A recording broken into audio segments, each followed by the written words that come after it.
Alam mo, nag-trending before, naalala ko, talking about your family, is parang may binanggit ka na, ngayon magkaka-aircon na kami. Basta parang gano'n. Ano yun? Hindi, kasi kuya, yung aircon ko kasi, second hand lang bigay ni Papa. Para kasi nga po, naka-electric fan kami. Si Papa, binigay na lang po niya sa amin yung extra nila na aircon dun sa extra nila na room. Parang every 2 weeks, bumibigay talaga siya.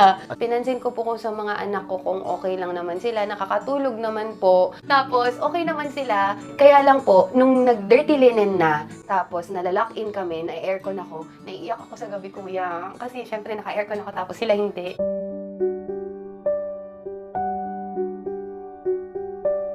Mga anak ko hindi ko kasama kasi 2 weeks po yan eh. 2 weeks, tapos uwi po ako ng mga 3-4 days, tapos babalik kami doon.